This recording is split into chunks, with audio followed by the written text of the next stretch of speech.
Welcome to the Chapter 11 lecture for the Management 3120 Operations Management course. I am Dr. Bill Perkins, and I'm going to provide you a video lecture based on the material found in the textbook Practical Operations Management, 2nd edition from Natalie Simpson and Philip Hancock.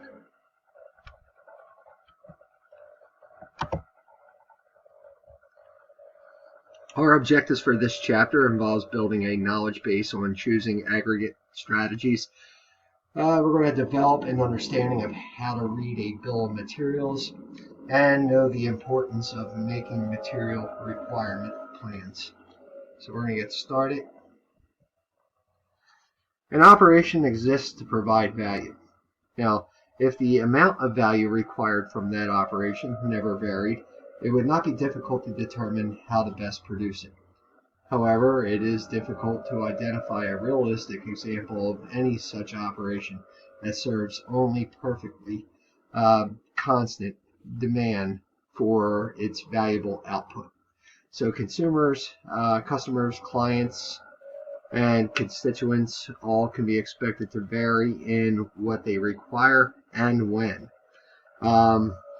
Hospitals expect fluctuations in both the number and the needs of patients. Retailers understand that shoppers will crowd into stores during certain seasons of the year, and airlines know that fewer passengers will travel during the middle of any given week. So all these organizations must create plans to meet dynamic, ever-changing demand for their output.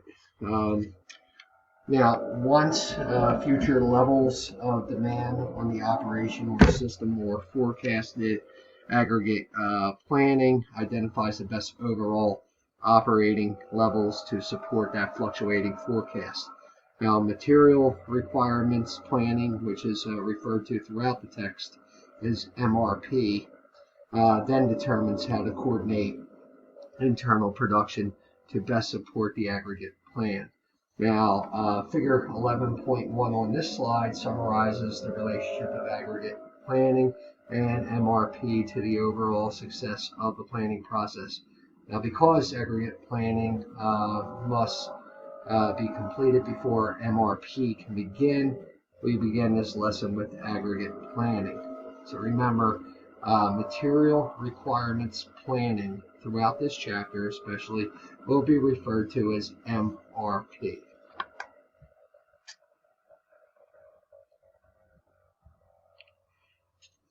So by definition, materials requirement planning, MRP, is a technique for scheduling the production of multiple items related by both independent and dependent demand. And aggregate planning identifies a strategy to meet dynamic demands on a system. It relies on a forecast of demand for exactly one product to develop a strategy to meet that pattern.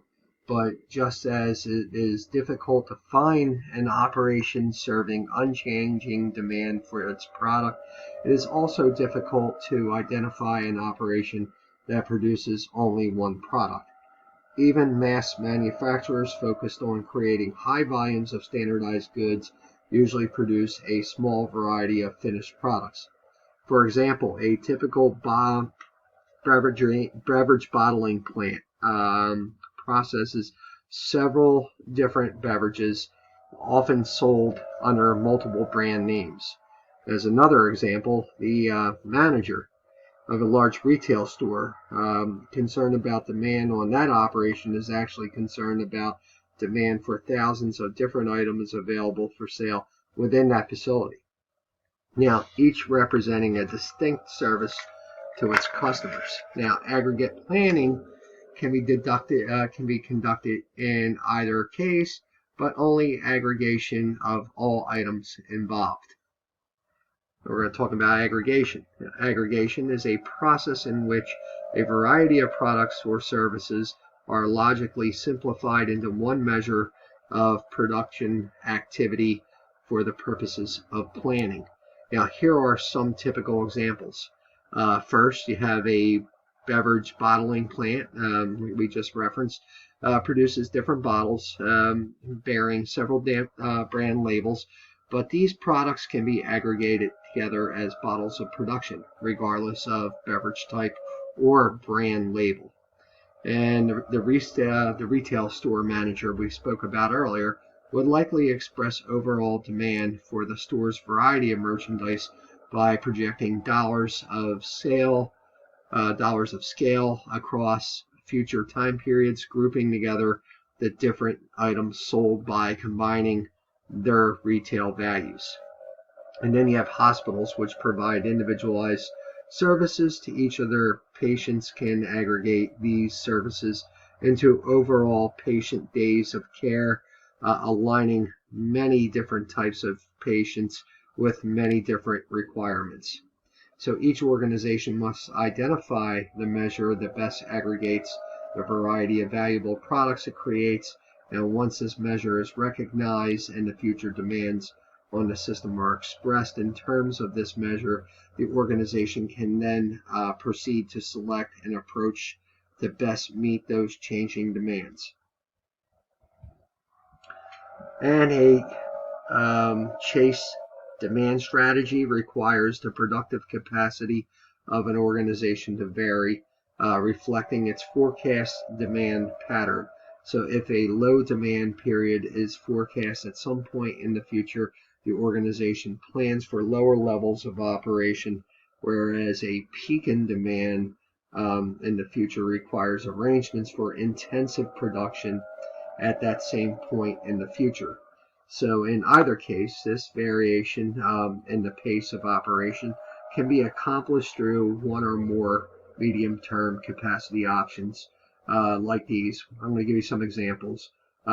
We have working overtime hours during peak periods and tolerating employee idle time during low demand periods.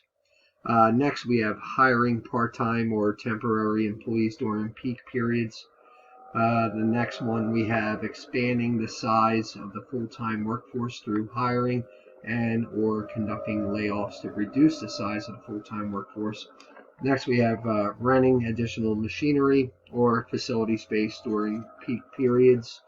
Next, we have adding additional production shifts or extending store hours during peak periods. And then finally, we have subcontracting some portion of the production to outside firms during peak periods. So what are some of the more in-depth examples of chase demand strategy? First, we'll cover chase demand by renting temporary locations. So in the United States, you have to think tax preparation services suffer sharp peaks in customer demand during the spring months in anticipation of the April tax deadline. So these firms often use the option of renting facilities during these busy months to quickly expand their capacity. And the temporary business signs in this picture are clues to that facility itself. It is only during operational peak periods.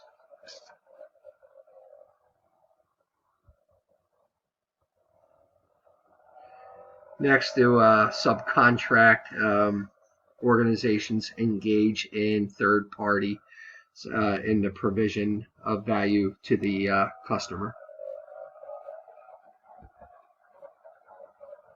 Now, compared to chasing demand, a level production strategy avoids changing a production facility's output despite the changing demand conditions.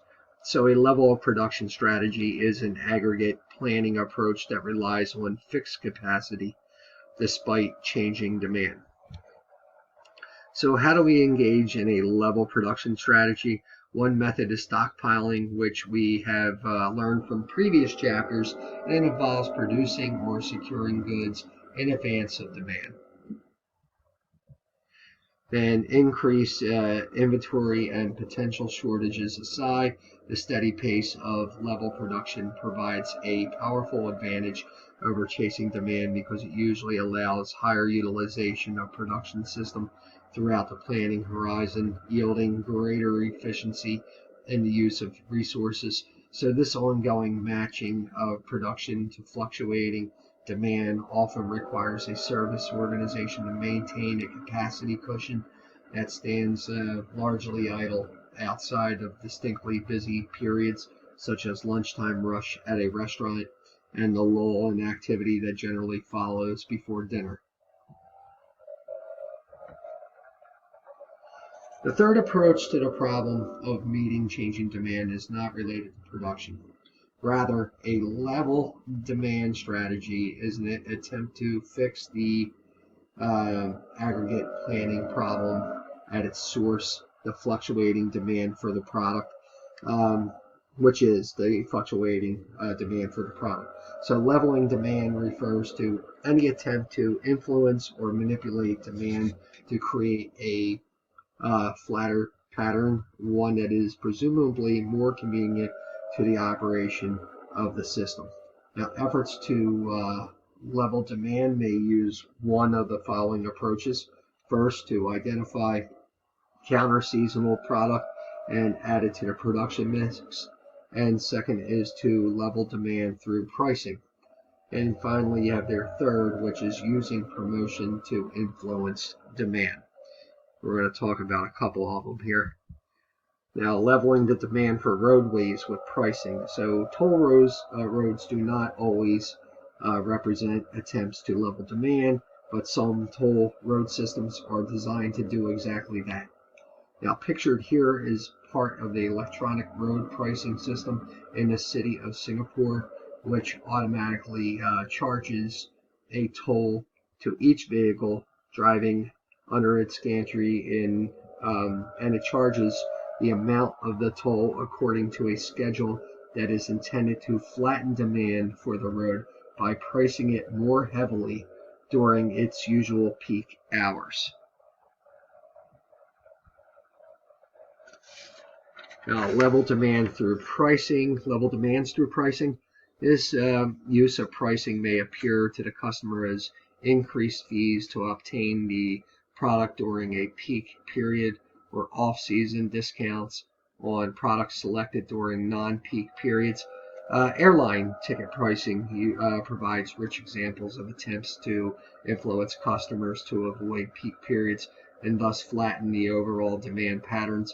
So any single ticket price may include incentives for the customers to travel during a less popular time of the day or less popular day of the week and outside of the holiday travel season. Restaurants also use this approach, offering happy hours and early bird specials to encourage some customers to visit earlier rather than the usual mealtime rush.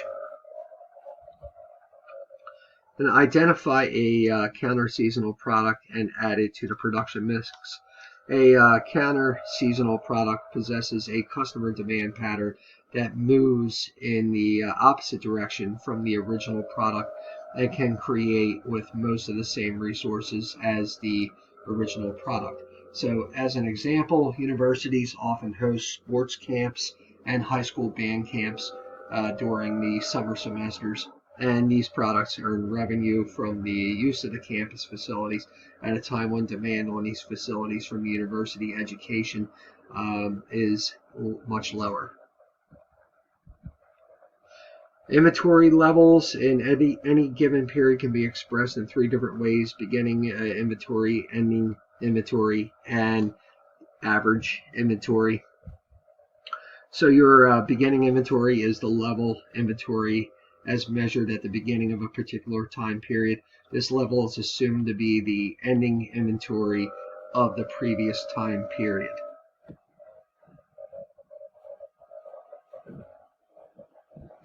And then ending inventory is the level of inventory as measured at the conclusion of a particular time period.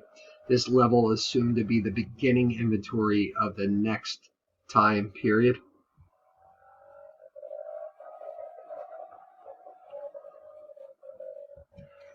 And then your average inventory is the average of the beginning and the ending inventory of a particular time period. Aggregate planning draws its name from the fact that all productive activity is treated as a single output. So this simplification is usual for making broad decisions on how to best meet changing demands on that system. But when this level of decision making is complete, aggregation has reached the end of its usefulness. So once an aggregate plan is selected, its overall production levels must then be translated back into the various amounts of specific products that are, in reality, the true outputs of the system. And this challenging process of breaking a larger aggregate production into smaller, distinct estimates of actual products is known as disaggregation. And independent demand is a demand from outside a system, which can usually be described as customer demand. Finished goods experienced independent demand, although not all independent demand is necessarily for finished goods. So for definition purposes, independent demand refers to requirements for an item from outside the system, also known as customer demand. And dependent demand is the need for a particular item that was created by a request for some other item. Dependent demand is sometimes described as a component demand, although the component experiencing dependent demand can take on many different forms, such as a simple part required for assembly, a highly complex subassembly required to create a finished goods, or an otherwise finished good undergoing customization, or an ingredient needed for blending. In each case, the dependent item goes into a more complex item, and it is demand for the more complex item that creates the need for the dependent demand item. So for definition purposes, dependent demand refers to requirements for child items, which we're about to discuss further, and they are also known as the component demand. So in dependent demand, when an item such as a finished board game creates demand for another item such as dice, the first item is said to be the parent of the second item, which is said to be the child item, as we just covered in that previous slide. Now, these distinctions with any pair of items linked by a dependent demand relationship are important to describing how complex finished goods are ultimately created. So again, for definition purposes, a parent is an item created from one or more other items known as its children, and a child is an item required for immediate transformation into another item, which is known as its parent. And a bill of materials is a document describing all components needed to create a particular finished good.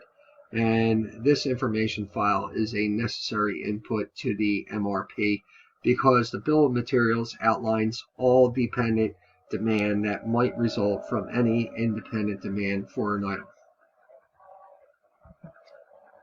And MRP introduces two complexities into planning that aggregate planning ignores.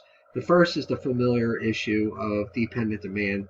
The second issue is a lead time, which is the delay between requesting a product and actually receiving it.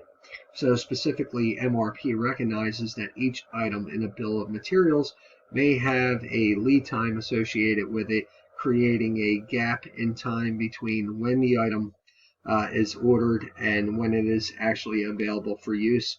And this gap can represent time spent producing the item or the delay expected in ordering the item from an outside vendor. So planning an order sufficiently ahead of time so that it might be completed or received when needed is referred to as time phasing and is one of the defining features of MRP. So MRP time phasing is an example of backward scheduling, where the timing of the start of an activity is determined by scheduling back from when it must be finished. It's almost like using the critical path method, which we learned in project management. So the master production schedule, MPS, is a second major input required by the MPS process. derived from the broader aggregate plan. The MPS specifies precisely how much of what must be produced and by when to satisfy all independent demand on the system. So since the MPS is a statement of independent demand, it is usually populated with customer orders or projected customer sales for various finished goods. However, any item in a bill of materials might be mentioned at least occasionally on the MPS, given that some customer wishes to purchase it specifically. An organization may sell small amounts of raw materials or WIP inventory directly to the outside world, typically as replacement parts for previously purchased finished goods. So for this reason, the MPS cannot be strictly defined as a set of order or finished goods, although that is often an accurate description. An MRP system maintains and updates one MRP record for each distinct item within a bill of materials.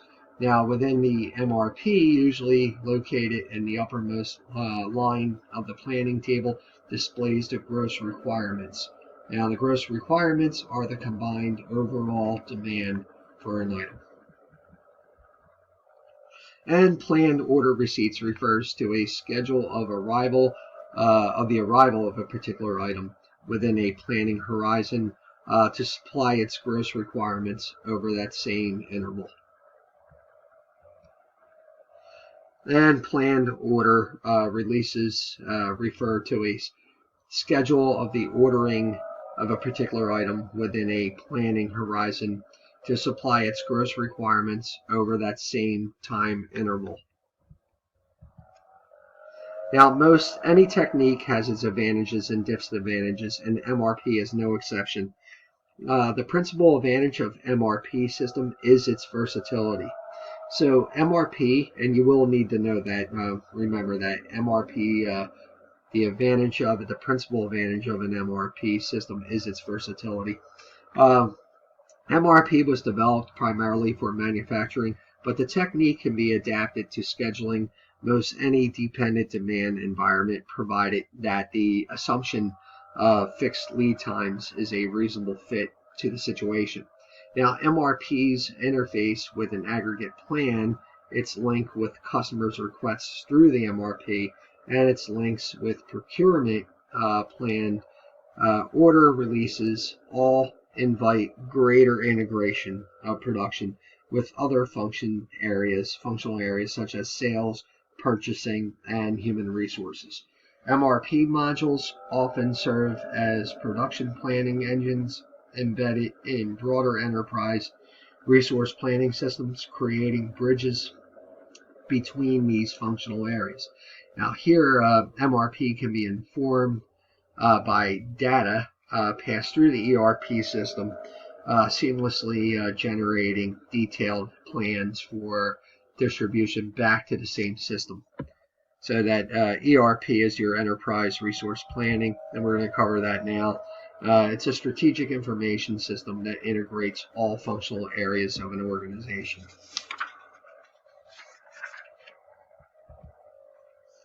So MRP has two major disadvantages. The first and greatest being that it is an infinite loading technique. An infinite loading technique creates schedules without any consideration of capacity constraints, loading a system as heavily as it is necessary to complete all known demand. And within MRP, infinite loading takes the form of its optimistic assumption that lead times are fixed and independent of order size. Thus, the time required to process an order for one item or 1 million items is assumed to be the same. Now, in reality, this time would likely vary due to capacity constraints. And restated, MRP's greatest weakness is that that the detailed plans it produces are not guaranteed to be feasible given the size of the orders. So for definition purposes, infinite leading is a scheduling approach that ignores capacity constraints. Now, in summary, the questions of how much and when to order are cornerstones of inventory management, and both our aggregate planning and material requirements planning address these decisions. Aggregate planning provides the broader view, requiring selection of an overall strategy for production during a time of changing demand, such as chasing that demand or leveling production despite it. Now, our focus on strategy selection here has been to minimize costs typical of an organization making tactical plans. However, any one of the number of concerns may influence this decision in reality, specific to the organization making this decision. Now, for example, an organization may prefer to build up inventory as a marketing strategy, ensuring an oversupply of some good to prevent newcomers from entering the market, and this will ultimately be reflected in the aggregate plan, even if it is not the least costly solution that meets the current demand forecast.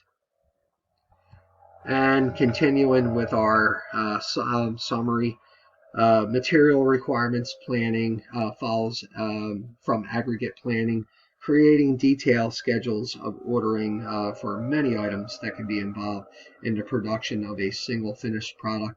Now, this linking and time phasing technique is the equivalent of any information system within itself, and many choices in commercial MRP software are readily available. So whether calculated electronically or manually, the MRP is nonetheless a highly nervous technique, which makes it vulnerable to inaccurate input data and often causes organizations using MRP to freeze portions of their master production schedules to protect the MRP scheduled system from multiple disruptive changes. When planning, MRP is also an infinite loading procedure, and thus there may be not enough production capacity in reality to carry out its plans in a timely fashion. So MRP is nonetheless a useful and adaptable procedure for coordinating dependent demand relationships within production, particularly when a planner interprets it with careful consideration of its weakness. And that concludes the Chapter 11 lecture. Please visit Blackboard for this chapter's expectations and deliverables, and I will see you in Chapter 12.